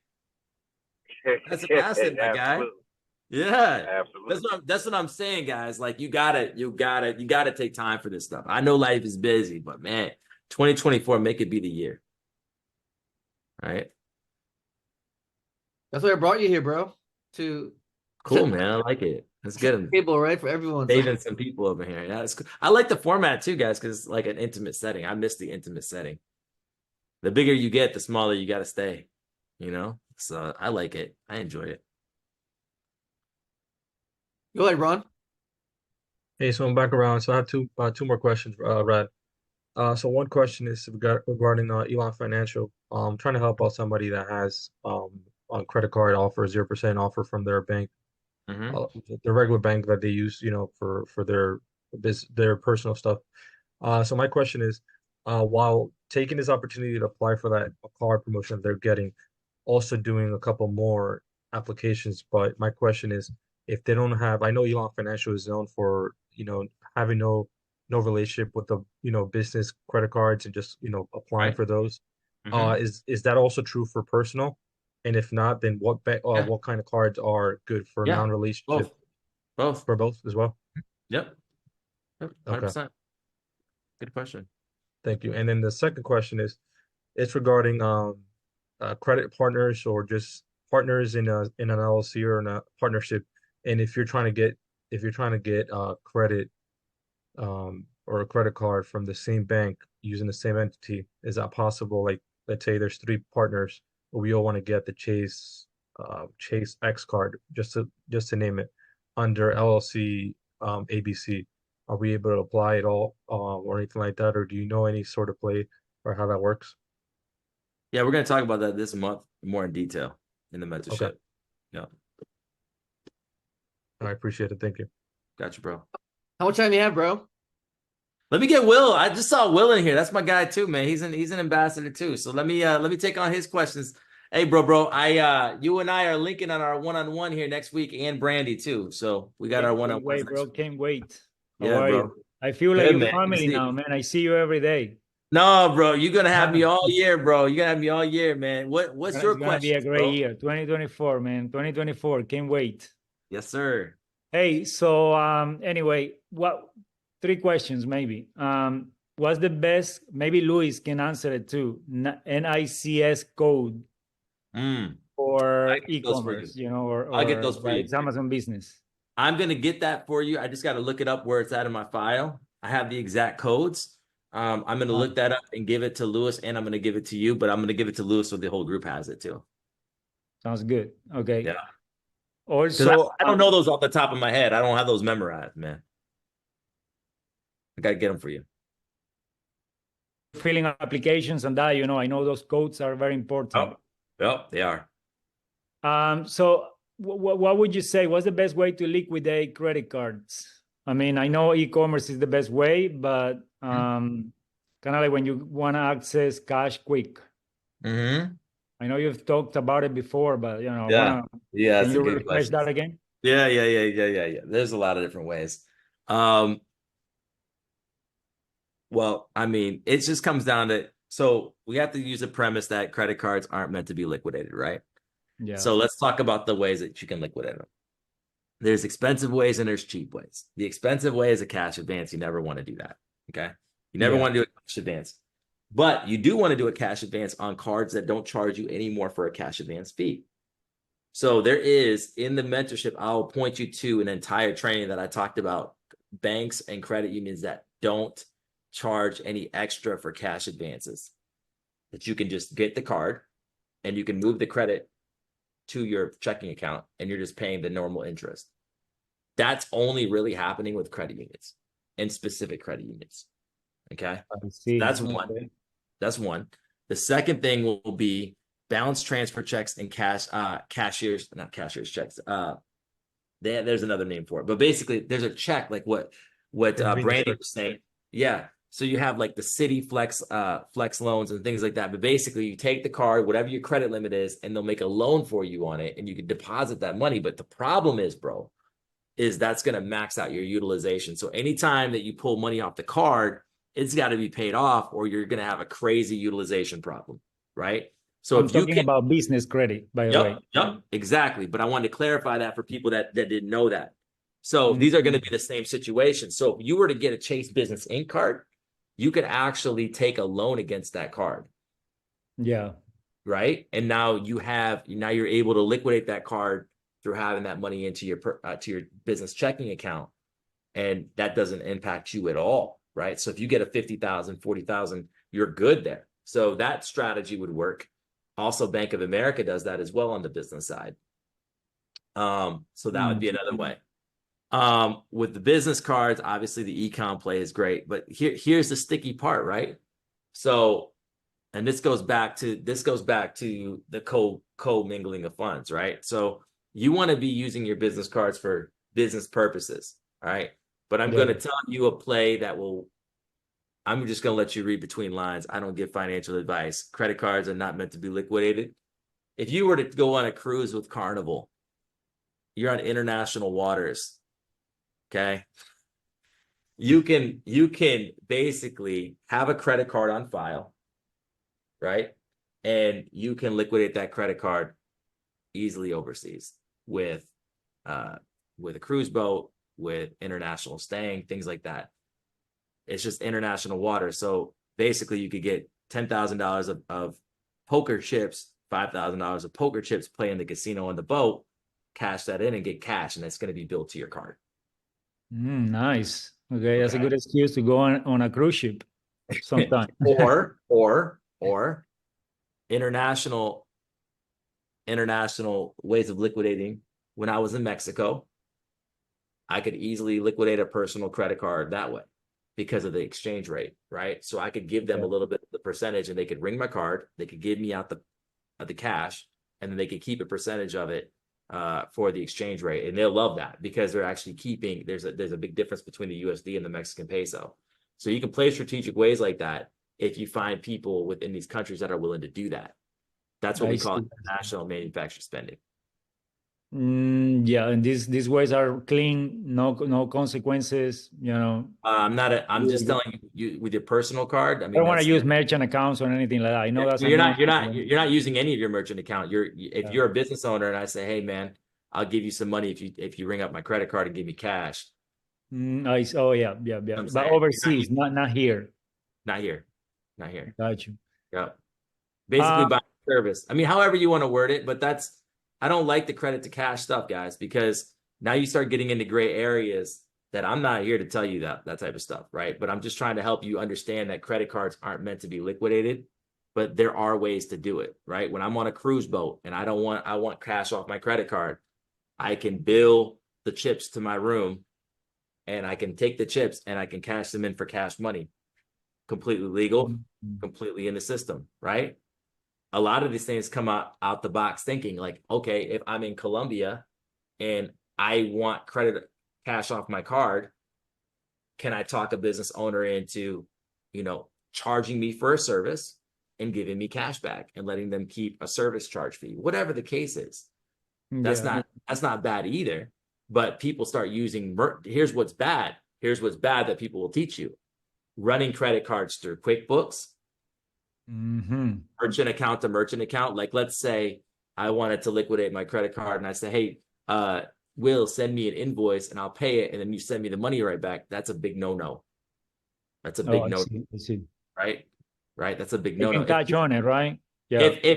Well, they'll see it real quick. And it's also like, you'll have a 3-letter agency at your doorstep, right? That's why I said you have to be legit in how you do stuff, because a lot of these people out here will teach those type of tactics and it gets people in trouble. Your merchant accounts will get shut down. You get phone calls from agencies you don't want phone calls from. The Bank Secrecy Act's a real thing, right? You got to be smart about how you do stuff, right? If you're actually providing me a service and I'm paying you for that service, there's nothing wrong with it, right? You joined my program. I sent you 3 invoices. You paid those 3 invoices. I'm providing you a service that I can prove that I'm providing you a service for. Right? Yeah. Now, if you tell me, hey, bro, I'm going to go ahead and fix up your condo in Colombia, right? Go ahead and wire me or go ahead and pay me $20,000 in advance for that. And you're actually going to go fix up my condo in Colombia. That's a legit charge. We can prove that. Hey, he's actually going to fix up my home, right? The problem is when it's back and forth to liquidate the credit cards, bro, in my opinion, that's fraud, right? And you're gonna get hit for that. But I hear you. That's why I say when it comes to credit to cash, you guys got to be on the up and up, man, because you'll have your card shut down, you'll have your merchant account shut down, you'll get in trouble with the law. It's not worth it. That's why just do it right. Business line of credit, personal line of credit, play within the U.S. guidelines when you're a U.S. citizen. When you're not a U.S. citizen, abide by whatever law you're in. Yeah. Okay. Hey, finally, I'm ready. I just got my pledge loan with Navy Federal. Good. I really want to get maybe credit from them now. What would you tell Okay. me? What credit card, what product can you get from I would them? get, so what's your credit score? 760. Perfect, bro. Perfect. What's your Mm. utilization? Really low right now. Last year, my Perfect. utilization was to the roof. Right now, it's 10%. No, This is where you get never funding, bro. letting that thing going up. Listen, here's the deal, right? Because you use that for the program, this is where you want to go for funding, right? Before they hit. Okay. So this is actually a time to go for funding while your score is high, because when they report, the score is going to go down and the utilization is going to go up and you're going to have a hard time getting Yeah, I funding. need to move quick. That's why, you Okay. know. So this is Tell me, where, bro. Tell me what to do. send me your credit reports in Telegram.